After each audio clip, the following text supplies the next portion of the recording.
പലക്കിന്റെ മയാങ്കുമായിട്ട് arrange marriage ആയിരുന്നു. പലക്ക് ഈ വിവാഹത്തിൽ സന്തോഷവതിയുമായിരുന്നു. കാരണം മയാങ്കിന്റെ വീടും ശമ്പളവും രണ്ടും നല്ലതായിരുന്നു. കൂടെ അവന്റെ ഫാമിലിയും വളരെ ചെറുതായിരുന്നു. അവൾ ഭർത്താവിന്റെ വീട്ടിലെത്തിയതും എല്ലാവരും അവളെ സന്തോഷത്തോടെ സ്വീകരിച്ചു. കുറച്ചു കഴിഞ്ഞ് അവളുടെ അമ്മായിയമ്മ കുസുംലത പറഞ്ഞു, പലക് മോളെ, നീ ഒരുപാട് ക്ഷീണിച്ചു കാണില്ലേ, നീ നിന്റെ മുറിയിൽ പോയി വിശ്രമിക്കൂ. നാളെ രാവിലെ എണീറ്റ് ആദ്യമായി അടുക്കളയിൽ കയറേണ്ടതല്ലേ. പലക് ഇത് കേട്ട് മുറിയിലേക്ക് വിശ്രമിക്കാൻ നടന്നു. അവൾ മനസ്സിൽ വിചാരിച്ചു വെച്ചിരുന്നു എല്ലാവർക്കും ഇഷ്ടമുള്ള ഭക്ഷണമുണ്ടാക്കുമെന്ന്. കാരണം വിവാഹത്തിനു മുമ്പ് മയാങ്കുമായി സംസാരിക്കുമ്പോൾ അവൾ എല്ലാവരുടെയും ഇഷ്ടവും ചോദിച്ചു വെച്ചിരുന്നു. അപ്പോൾ മയാങ്ക് മുറിയിലേക്ക് എത്തി. എന്താ കാര്യം? ആരെ ഇംപ്രസ് ചെയ്യാനാ നോക്കുന്നത്? ആദ്യം ഈ ഭർത്താവിനെ ഒന്ന് ഇംപ്രസ് ചെയ്യൂ. എന്തായാലും ഇന്ന് നിന്നെ കാണാൻ നല്ല ഭംഗിയുണ്ട്. ഇത് കേട്ട് പലക്ക് നാണത്തോടെ മയാങ്കിനെ കെട്ടിപ്പിടിച്ചു. അടുത്ത ദിവസം രാവിലെ പലക്ക് എഴുന്നേറ്റ് അടുക്കളയിൽ ചെന്നു. അവൾ അടുക്കള കണ്ട് ഞെട്ടിപ്പോയി. കാരണം അടുക്കളയിൽ മണ്ണിന്റെ അടുപ്പും മണ്ണുകൊണ്ടുള്ള പാത്രങ്ങളും പച്ചക്കറികളും മാത്രമേ ഉണ്ടായിരുന്നുള്ളൂ. ഇത് കണ്ട് അവൾ പറഞ്ഞു, ഹേ രാമ, ഇതെന്താണ്? രാത്രിയിൽ കല്യാണ വീടാണെന്ന് വിചാരിച്ച് ഏതെങ്കിലും കള്ളൻ മോഷ്ടിക്കാൻ കയറിയോ? ഇവിടെ വേറെ എന്തെങ്കിലും സാധനം ഉണ്ടായിരുന്നെങ്കിൽ അത് കാണുമായിരുന്നല്ലോ. ഇവിടെ ഒന്നുമില്ലല്ലോ. ഈ അടുക്കളയിൽ മണ്ണടുപ്പും മൺപാത്രങ്ങളും മാത്രമേ ഉള്ളല്ലോ. പക്ഷേ മണ്ണടുപ്പായിരുന്നെങ്കിൽ മയാങ്ക് എന്റെ അടുത്ത് നേരത്തെ പറയുമായിരുന്നില്ലേ? ദൈവമേ, ഒന്നും മനസ്സിലാവുന്നില്ലല്ലോ. പലക്ക് ഇതാലോചിച്ച് വിഷമിച്ചിരിക്കുമ്പോൾ അടുക്കളയിലേക്ക് മുത്തശ്ശി കടന്നു വന്നു. പലക് മോളെ, വെറുതെ എന്തിനാ വിഷമിക്കുന്നേ? എനിക്കറിയായിരുന്നു കുസുംലത നിന്നോട് മുഴുവനായി എല്ലാം പറഞ്ഞു തന്നിരുന്നില്ല എന്ന്. അതാണ് നീ വിഷമിക്കുന്നത്. സാരമില്ല, ഞാൻ നിനക്ക് പറഞ്ഞു തരാം. എന്താണെന്നാൽ ഇവിടെ 2 അടുക്കളയുണ്ട്. ഒരെണ്ണം താഴെയും ഒരെണ്ണം മുകളിൽ. പലക് ഇത് കേട്ട് അതിശയത്തോടെ പറഞ്ഞു, മുത്തശ്ശി, എനിക്കൊന്നും മനസ്സിലാവുന്നില്ല. വീടൊന്നാണ്, കുടുംബമൊന്നാണ്, അങ്ങനെയാണെങ്കിൽ അടുക്കള എന്തിനാണ് 2? കാരണം പലക് മോളെ, ഞാൻ വ്രതം എടുത്തിട്ടുണ്ട്. ഞാൻ ഏതടുക്കളയിലാണോ മാംസമുണ്ടാക്കുന്നത് ആ അടുക്കളയിൽ നിന്ന് കഴിക്കുകയില്ല. പക്ഷെ നിന്റെ മുത്തശ്ശന് നോൺവെജ് ഇല്ലാതെ പറ്റില്ലല്ലോ. അതുകൊണ്ട് ഞാൻ മുകളിൽ ഒരു അടുക്കള കൂടെ വെച്ചു. ഇനി നിനക്ക് 2 അടുക്കളയും നോക്കേണ്ടി വരും. എനിക്കും നിന്റെ അമ്മായിയമ്മയ്ക്കും ഈ അടുപ്പിലാണ് ഭക്ഷണം ഇഷ്ടം. അതുകൊണ്ട് ഞങ്ങൾ അടുപ്പിലുണ്ടാക്കുന്നത് കഴിക്കും. നിന്റെ അമ്മായിയച്ഛനും ഭർത്താവിനും ഗ്യാസിലുണ്ടാക്കുന്നത് ഇഷ്ടം. അതുകൊണ്ടാണ് മേളിൽ ഗ്യാസ് വെച്ചേക്കുന്നത്. അപ്പൊ മുത്തശ്ശി, എനിക്ക് 2 അടുക്കളയിലായി ആഹാരം ഉണ്ടാക്കേണ്ടി വരുമോ? ആദ്യം താഴെയുള്ള അടുക്കള, പിന്നെ മുകളിലുള്ള അടുക്കള. ആ മോളെ, ഇപ്പൊ എല്ലാം മനസ്സിലായില്ലേ?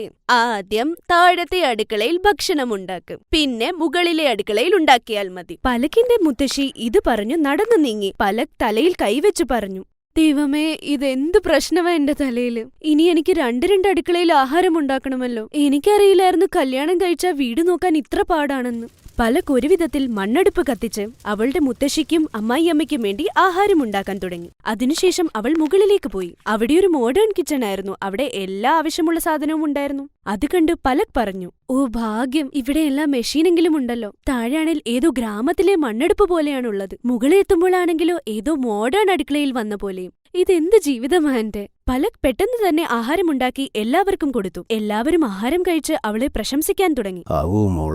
മോള് ഞങ്ങളുടെ ഈ കുടുംബത്തിൽ വന്നിട്ട് ഇവിടെ അഡ്ജസ്റ്റ് ചെയ്യാൻ ഒരുപാട് ബുദ്ധിമുട്ടുമെന്നാ ഞാൻ കരുതിയിരുന്നത്. പക്ഷേ നീ വളരെ പെട്ടെന്ന് ഇവിടുമായിട്ട് ഇണങ്ങിയല്ലോ.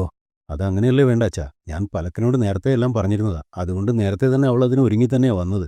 പലക് ഇത് കേട്ട് മയാങ്കിനോട് ദേഷ്യത്തോടെ പറഞ്ഞു, നിങ്ങൾ എന്തിനാ കള്ളം പറയുന്നേ മയാങ്ക്? നിങ്ങൾ പറഞ്ഞിരുന്നില്ലല്ലോ ഇവിടെ 2 അടുക്കളയാണെന്ന്. ഒന്ന് താഴത്തെ അടുക്കള അമ്മയ്ക്കും മുത്തശ്ശിക്കുമായിട്ടും, പിന്നെ മുകളിലത്തെ അടുക്കള നിങ്ങൾക്കുള്ള ആഹാരം ഉണ്ടാക്കാനും. പോട്ടെ, സാരമില്ല. മയാങ്കും ഇത് കേട്ട് മിണ്ടാതെയിരുന്നു. എന്നിട്ട് ഓഫീസിലേക്ക് തിരിച്ചു. പക്ഷേ എന്നും പലക് മുകളിലും താഴെയുമായി ഓടി നടന്ന് തളർന്നിരുന്നു. ഒരു ദിവസം അവൾ പറഞ്ഞു, അമ്മേ, ഒന്നും തോന്നിയില്ലെങ്കിൽ ഒരു കാര്യം പറയട്ടെ. ഞാനിത് ആലോചിക്കുകയായിരുന്നു, 2 അടുക്കളയിലായി ആഹാരം വെക്കുന്നത് എന്തു ബുദ്ധിമുട്ടാണെന്ന്. നമുക്ക് മണ്ണടുപ്പും ഗ്യാസടുപ്പും ഒരുമിച്ച് വെക്കാൻ പറ്റില്ലേ?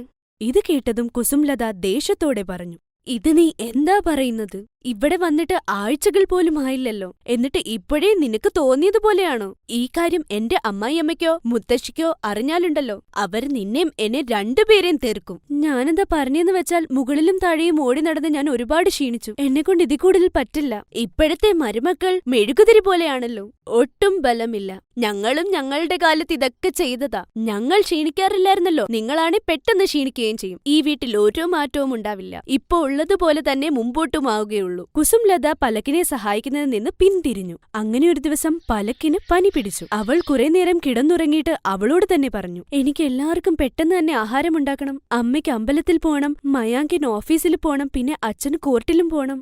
പെട്ടെന്ന് തന്നെ എല്ലാം ഉണ്ടാക്കാം. പക്ഷെ ആദ്യം ഞാൻ ഏതടുക്കളയിൽ ഉണ്ടാക്കും? പലക് ഇത് ആലോചിച്ചുകൊണ്ടിരിക്കെ സ്വന്തമായി തീരുമാനിച്ചുകൊണ്ട് പറഞ്ഞു, ഒരു കാര്യം ചെയ്യാം, ആദ്യം മുകളിലെ അടുക്കളയിൽ ഉണ്ടാക്കാം. അവിടെയെല്ലാം ഇലക്ട്രോണിക് ആയോണ്ട് പെട്ടെന്ന് തന്നെ ഉണ്ടാക്കാമല്ലോ. പലക് മുകളിലത്തെ അടുക്കളയിൽ ആഹാരമുണ്ടാക്കുമ്പോൾ അവിടുത്തെ കരണ്ട് പോയി. മുകളിലത്തെ അടുക്കളയിൽ എല്ലാം കരണ്ട് കൊണ്ട് ഓടുന്നതുകൊണ്ട് തന്നെ എല്ലാം നിന്നു. പലക് വിഷമിക്കാൻ തുടങ്ങി. ദൈവമേ, ഇനി ഞാൻ എന്താ ചെയ്യാ? ഇവിടെ എല്ലാ പണിയും പകുതിക്കാണല്ലോ. സാരമില്ല, ഇത് വേവിക്കാനല്ലേ ഉള്ളത്, താഴെ കൊണ്ടുപോയി വേവിക്കാം. ആരാ ഇപ്പൊ അറിയാൻ പോകുന്നത്? പലക് എല്ലാവരുടെയും കണ്ണു വെട്ടിച്ച് പച്ചക്കറി പാത്രം എടുത്തുകൊണ്ടുപോയി. എന്നിട്ട് മണ്ണടുപ്പിൽ അത് വെച്ചു. പക്ഷേ അപ്പോൾ തന്നെ അവിടെ അവളുടെ അമ്മായിയമ്മയും മുത്തശ്ശിയും കടന്നു വന്നു. മോളെ, നിനക്ക് ഒരു തവണ കൊണ്ട് മനസ്സിലായില്ലേ? നിന്നോടല്ലേ നേരത്തെ പറഞ്ഞ് താഴത്തെ അടുക്കളയിൽ മാംസം ഉണ്ടാക്കരുതെന്ന്? നീ അതുപോലും കേട്ടില്ലല്ലോ. ഞാൻ പറഞ്ഞതല്ലേ നാട്ടിൽ നിന്ന് ഏതെങ്കിലും പാവമായ പെൺകുട്ടികളെ കൊണ്ടുവന്നാ മതിയെന്ന്. പക്ഷേ നീയല്ലേ ഈ പെണ്ണിനെ ഇങ്ങോട്ട് കൊണ്ടുവന്നത്. കണ്ടില്ലേ മരുമകളുടെ ഗുണം? ഇത് കേട്ട് പലക്കിന്റെ കണ്ണു നിറഞ്ഞു. അപ്പോഴേക്കും മയാങ്കും അവന്റെ അച്ഛനും അവിടെ എത്തിയിരുന്നു. ഇത് കേട്ട് അവന്റെ അച്ഛൻ പറഞ്ഞു, നീ എന്തിനാ ആവശ്യമില്ലാതെ ആ കുട്ടിയെ ഇങ്ങനെ വഴക്ക് പറയുന്നത്? എനിക്ക് കോടതി കാര്യമായിട്ടൊന്ന് പോണായിരുന്നു. മയങ്കിനും നേരത്തെ പോണായിരുന്നു. വീട്ടിൽ കറണ്ട് ഇല്ല എന്നുള്ള കാര്യം നിനക്കറിയില്ലേ? അതുകൊണ്ടാ മോള് താഴെ ഭക്ഷണം ഉണ്ടാക്കാൻ വന്നത്. നിങ്ങളൊക്കെ കൂടി നമ്മളെ മൊത്തത്തിൽ ഇടിച്ച് താഴ്ത്തിയല്ലോ. നമുക്ക് ഇറച്ചി ഇഷ്ടമാണെങ്കിൽ അതിൻ്റെ അർത്ഥം 24 മണിക്കൂറും ഇവിടെ ഇറച്ചിയാ കഴിക്കുന്നതെന്നൊന്നും അല്ലല്ലോ. പിന്നെ ഈ പച്ചക്കറി നോൺ വെജ് ഒന്നും അല്ല, വെജാണ്. അതേ മുത്തശ്ശി, അമ്മേ, വെജിറ്റേറിയൻ ആവണോ നോൺ വെജിറ്റേറിയൻ ആവണോ എന്നുള്ളതൊക്കെ ഓരോരുത്തരുടെ ഇഷ്ടമല്ലേ. നമുക്കൊരാളുടെ താല്പര്യങ്ങളെ അങ്ങനെ മാറ്റാനൊന്നും പറ്റില്ല. നമ്മൾ എപ്പോഴും നോൺ വെജ് കഴിക്കുന്നവരല്ല എന്നുള്ള കാര്യം നിങ്ങൾക്കും അറിയാവുന്നതാണല്ലോ. എന്നിട്ട് നിങ്ങൾ ഞങ്ങളുടെ ഭക്ഷണത്തിനെയും പാത്രങ്ങളെയും ഒക്കെ വെറുക്കുന്നു. അവരുടെ വാക്കുകൾ കേട്ട് കുസുംലതയ്ക്കും അവളുടെ അമ്മായിയമ്മയ്ക്കും മനസ്സിലായി അവർ പലക്കിനെ ഒരുപാട് ശല്യം ചെയ്തെന്ന്. കാരണം കുസുംലതയും മുത്തശ്ശിയും രണ്ടുപേരും മാംസവും മീനും കഴിക്കില്ലായിരുന്നു. അതുകൊണ്ട് മയാങ്കിനും അച്ഛനും നോൺ വെജ് കഴിക്കണമെങ്കിൽ അവര് തന്നെ ഉണ്ടാക്കുമായിരുന്നു. പക്ഷേ ഇപ്പോൾ ഈ ചുമതല പലക്കിന്റെ മുകളിലായി. കുസുംലതയും മുത്തശ്ശിയും പലക്കിന്റെ അടുത്ത് ക്ഷമ ചോദിച്ചു. എന്നിട്ട് പലക്കിന് 2 അടുക്കളയ്ക്ക് പകരം ഒരേ അടുക്കളയിലായി ആഹാരമുണ്ടാക്കാൻ സമ്മതിക്കുകയും ചെയ്തു.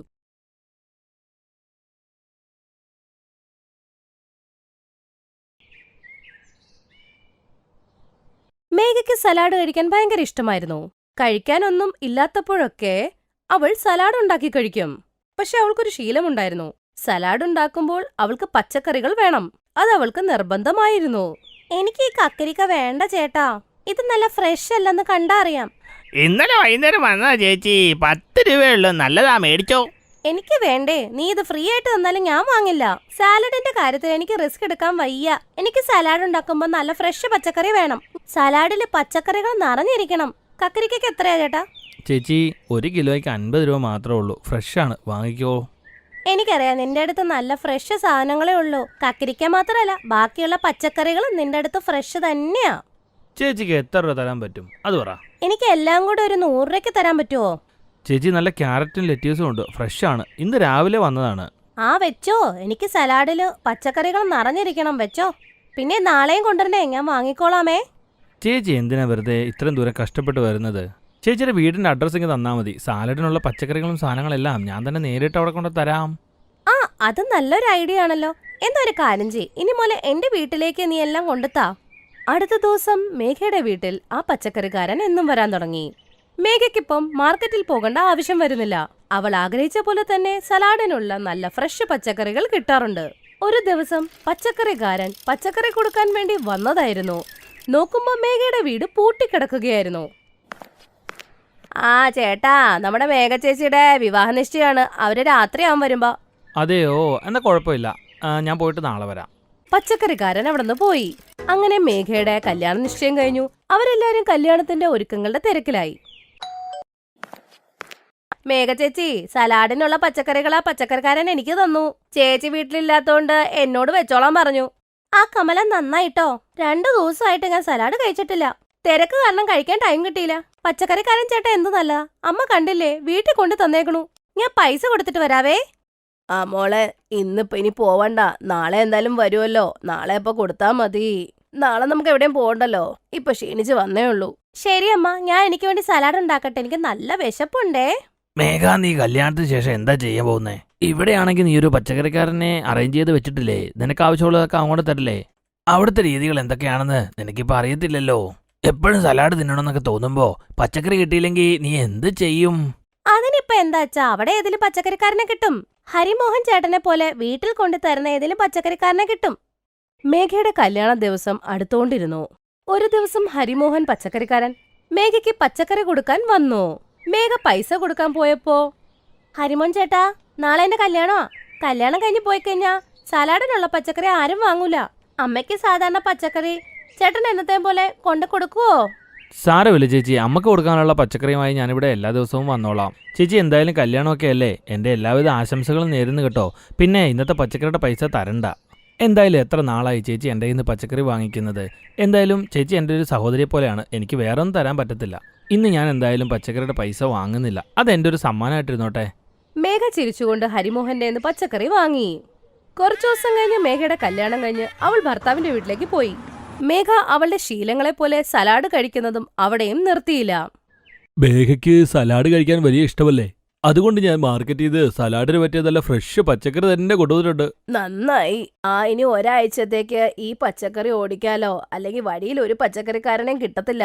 ഇന്നാ മോളെ, നിന്റെ അമ്മായി അച്ഛൻ നിനക്ക് വേണ്ടി പച്ചക്കറി കൊണ്ടുവന്നിട്ടുണ്ട്. നീ പോയി സലാഡ് ഉണ്ടാക്കി കഴിക്ക്. താങ്ക് യു അച്ഛ. കുറച്ചു ദിവസത്തേക്ക് മേഘയുടെ അമ്മായിച്ചനാണ് അവൾക്ക് സലാഡിനുള്ള പച്ചക്കറി വാങ്ങിക്കൊടുത്തത്. ജോലിയുടെ എന്തോ ആവശ്യത്തിന് അമ്മായിച്ചന് ദൂരെ എവിടെയോ പോകേണ്ടി വന്നു. ഭർത്താവ് രമേശിന്റെ അടുത്താണെങ്കിൽ സമയവും ഉണ്ടായിരുന്നില്ല. മേഘയ്ക്ക് സലാഡ് കഴിക്കാൻ ആഗ്രഹമായിരുന്നു, പക്ഷേ വീട്ടിൽ സലാഡിനായുള്ള പച്ചക്കറികൾ ഉണ്ടായിരുന്നില്ല. മേഘ അമ്മായിയോട് പറഞ്ഞു, അമ്മ എന്റെ കൂടെ മാർക്കറ്റിൽ വരികയാണെങ്കിൽ എനിക്ക് സലാഡിനുള്ള പച്ചക്കറികളും വാങ്ങാം, അതുപോലെ കറി വെക്കാനുള്ള ആവശ്യത്തിന് അതും വാങ്ങിക്കാം. എന്റെ മരുമകൾക്ക് സലാഡ് കഴിക്കാൻ കൊതിയായല്ലേ? അദ്ദേഹം ഇവിടെ ഇല്ലാണ്ടായിപ്പോയി. ഇല്ലെങ്കിൽ അദ്ദേഹം തന്നെ മാർക്കറ്റിൽ നിന്ന് നിനക്ക് കൊണ്ടു തന്നേനെ.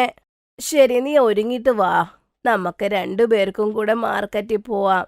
ഫ്രഷ് പച്ചക്കറി വാങ്ങിട്ട് വരാം. മേഘ മാർക്കറ്റിൽ അമ്മയമ്മയും കൊണ്ട് എത്തും. അവിടെ മേഘ പച്ചക്കറികൾ നോക്കുകയായിരുന്നു. അവൾക്ക് എപ്പോഴും ഫ്രഷ് പച്ചക്കറി വേണമെന്നായിരുന്നു നിർബന്ധം. അതുകൊണ്ട് തന്നെ എല്ലാ പച്ചക്കറികളും എടുത്തെടുത്ത് നോക്കുമായിരുന്നു.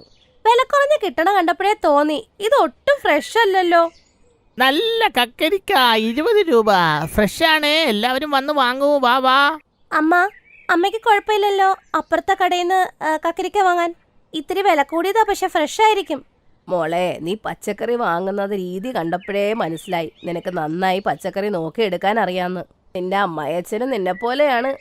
അദ്ദേഹവും വില കൂടിയതേ വാങ്ങിക്കൂ, പക്ഷെ ഫ്രഷ് ആയിരിക്കും അത്. മാർക്കറ്റിൽ വന്ന വില കുറച്ച് കൊടുക്കുന്ന കുറേ പേരെ കിട്ടും, പക്ഷെ അദ്ദേഹം ഇതുവരെ വില കുറഞ്ഞ പച്ചക്കറി വാങ്ങിയിട്ടില്ല. എപ്പോഴും ഫ്രഷ്, വില കൂടിയത്, നല്ലത് മാത്രമേ വാങ്ങൂ. നീയും അദ്ദേഹത്തെ പോലെ തന്നെയാ. കണ്ടപ്പോൾ സന്തോഷം തോന്നി. നിനക്ക് ഇഷ്ടമുള്ള രീതിക്ക് പച്ചക്കറി വാങ്ങിക്കോളൂ. അപ്പോഴേക്കും ഒരു ബൈക്കിൽ ഒരു പയ്യൻ വന്ന് മേഘയുടെ അമ്മായിയമ്മയുടെ കഴുത്തിലെ ചെയിൻ വലിച്ചോരിക്കൊണ്ടു പോകും. അയ്യോ, എന്റെ ചെയിൻ മോഷ്ടിച്ചോണ്ട് പോയേ, രക്ഷിക്കണേ ആരെങ്കിലും ഒന്ന് പിടിച്ചേ അവനെ. അമ്മ, എന്ത് പറ്റി അമ്മയ്ക്ക്? ഒരു പയ്യൻ ബൈക്കിൽ വന്ന് എന്റെ മാല മോഷ്ടിച്ചോണ്ട് പോയി. എന്റെ ദൈവമേ, അമ്മയുടെ കഴുത്തില് പാട് വീണല്ലോ. അവൻ അങ്ങോട്ടേക്ക് പോയി കാണുമല്ലോ. അല്ലേതാ സ്വർണവും കൊണ്ട് ഒരുത്തൻ ഇവിടുന്ന് പോയതേ ഉള്ളൂ. സ്വർണ്ണ അണിഞ്ഞോണ്ട് ആരെങ്കിലും മാർക്കറ്റിലൊക്കെ വരുമോ എന്ത് പറയാൻ? പോലീസുകാരൻ അപ്പോഴേക്കും ഒരാളെയും കൊണ്ടുവരും. മാല മോഷ്ടിച്ച ആ തെമ്മാടിയെയും കൊണ്ടാണ് പോലീസ് അവിടെ വന്നത്. ഇതാ അമ്മയുടെ സ്വർണ്ണമാല. ആ പച്ചക്കറിക്കാരനാണ് ഞങ്ങളെ ഇതിന് സഹായിച്ചത്. ഞാൻ അതുവഴി പോയപ്പോൾ അവനാണിത് പറഞ്ഞത്. ഹരിമോഹൻ ചേട്ടൻ ഇവിടെയോ? മേഘ ചേച്ചി. മേഘ, നിനക്കെങ്ങനെ ഈ പച്ചക്കറിക്കാരനെ അറിയാം? അമ്മ, ഹരിമോഹൻ ചേട്ടനാണ് എന്റെ വീട്ടിൽ വന്ന് എനിക്ക് നല്ല ഫ്രഷ് പച്ചക്കറി കൊണ്ട് തന്നോണ്ടിരുന്നത്. താങ്ക് യു ഹരിമോഹൻ ചേട്ടാ. എന്റെ അമ്മായിയമ്മയുടെ ചെയിൻ നിങ്ങൾ എടുത്തു തന്നില്ലേ? എന്നാ ശരി, ഞാൻ പോട്ടെ. എടാ വാടാ, നീ മോഷ്ടിക്കുമല്ലേ, നിനക്ക് ജയിലിൽ തന്നെ കിടക്കടാ നീ. അത് മേഘ ചേച്ചി, ഞാൻ ഒരു സത്യസന്ധമായ കാര്യം ചെയ്തെന്നേ ഉള്ളൂ. ഈ മാർക്കറ്റിലാണ് ഇപ്പൊ ചേട്ടൻ വിൽക്കുന്നത്? അതെ മേഘ ചേച്ചി, ഞാനിപ്പോ ഇവിടെയാണ്. ഒരുപാട് നന്ദിയുണ്ട് ചേട്ടാ. ഇപ്പോഴത്തെ കാലത്ത് നിങ്ങളെപ്പോലത്തെ മനുഷ്യനെ കാണാൻ കിട്ടാറില്ല. അമ്മ, ഹരിമോഹൻ ചേട്ടൻ ഇപ്പൊ ഈ മാർക്കറ്റിലാ ജോലി ചെയ്യുന്നത്. എന്നാ പിന്നെ ഇനി മുതല് എന്റെ വീട്ടിൽ കൊണ്ടു തരാമോ പച്ചക്കറി? ഞാനിപ്പോൾ താമസിക്കുന്ന വീടിന്റെ അഡ്രസ്സ് തരാം. അച്ഛനും ഇവിടെ വന്നല്ലേ വാങ്ങിക്കുന്നത്. ഇനിയിപ്പോ ഹരിമോഹൻ ചേട്ടൻ ഉണ്ടല്ലോ, ചേട്ടൻ എപ്പോഴും ഫ്രഷായ പച്ചക്കറിയെ എനിക്ക് കൊണ്ടു തരാറുള്ളൂ. ആഹാ, അങ്ങനെയാണെങ്കിൽ ചേച്ചി ഒരു കാര്യം ചെയ്യും. ചേച്ചിയുടെ ഇപ്പോഴത്തെ അഡ്രസ്സ് താ, ഞാനത് വീട്ടിൽ കൊണ്ടുവന്ന് തരാം. അങ്ങനെ പയ്യെ ഹരിമോഹനിൽ നിന്നും മേഘ വീട്ടിലെങ്ങനെ പച്ചക്കറികൾ കിളിപ്പിക്കണം എന്നുള്ള ടെക്നിക്കും പഠിച്ചെടുത്തു. അതുകൊണ്ട് തന്നെ അവളുടെ അടുക്കളയിൽ പച്ചക്കറികൾ നടാൻ തുടങ്ങി. അങ്ങനെ അവളുടെ അടുക്കളയിലും നല്ല ഫ്രഷ് പച്ചക്കറികളും കിട്ടാൻ തുടങ്ങി. ഇത് കാരണം ഇപ്പോ അവളുടെ സ്വന്തം അടുക്കളയിൽ അവൾക്ക് പച്ചക്കറി കിട്ടാൻ തുടങ്ങി. കുറച്ച് പച്ചക്കറി ഹരിമോഹൻ ചേട്ടൻ്റെ നിന്ന് വാങ്ങും, കുറച്ച് പച്ചക്കറി അവളുടെ അടുക്കളയിൽ നിന്ന് കൊടുക്കും.